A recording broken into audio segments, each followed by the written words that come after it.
नमस्कार। थाना सीबीगंज क्षेत्र की रहने वाली मालती देवी एक पत्रकार हैं, जहां उनके घर एक कान साफ करने वाला मौके पे आया था, जहां उसने कान साफ किए और उसमें खर की गोली डाल दी और बताया कि दोनों कानों में गांठ है, इसकी वजह से साफ हो जाएंगी। लेकिन उसके डालने से दोनों कानों में बहुत ज़्यादा दिक्कत हो गई है और डॉक्टर इसमें काफ़ी खर्चा बता रहे हैं। इसकी शिकायत थाना सीबीगंज में की, लेकिन सीबीगंज पुलिस ने उनके साथ गलत व्यवहार किया और उनकी रिपोर्ट नहीं लिखी। उन्होंने कई झूठे आरोप भी लगाए। ये बताया कि ये अवैध वसूली करती हैं। उन्होंने इसका साक्ष्य कहा कि इसकी साक्ष्य दीजिए, आप इसकी सबूत दीजिए।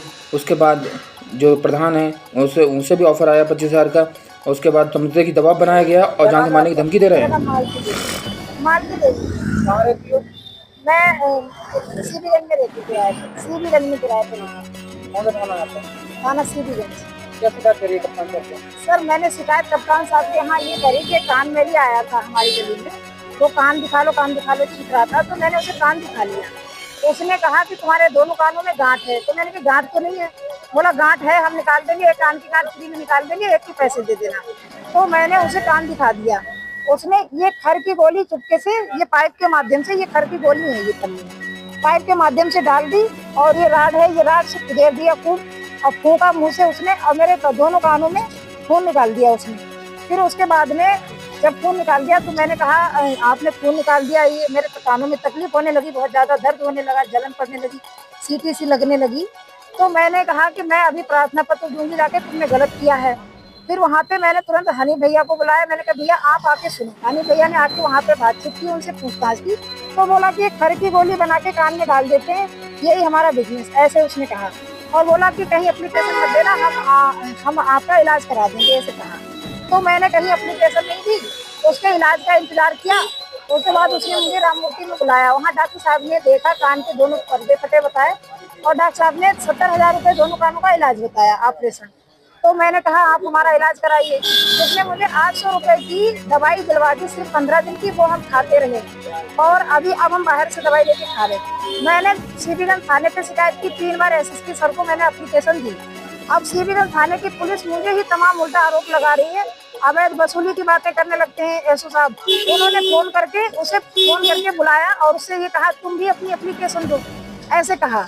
और इधर उधर हमें तमाम झूठे आरोप लगा रहे हैं। मैंने कहा मैंने किसी से भी कोई अवैध वसूली की हो, किसी को बेवजह मैंने परेशान किया हो, उसे बुला के मेरे सामने खड़ा करो, है ना।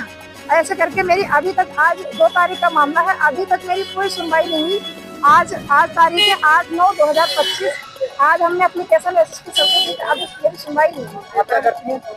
मैं बरेली यूनिवर्सिटी से पढ़ाई करती हूँ, पत्रकारिता का कोर्स करती हूँ और अब तक मैं दैनिक समाचार में काम करती हूँ। तो ये बताइए 25,000 कितने मांगे? 25,000 रुपए। उन्होंने, उनके प्रधान ने कहा कि हम 25,000 रुपए दे देंगे, आप समझौता कर लो। तो मैंने कहा हमें 25,000 मत दो, आप राममूर्ति अस्पताल में डॉक्टर साहब को दे दो, अगर वो मान जाए मेरा कानों का इलाज कर देंगे।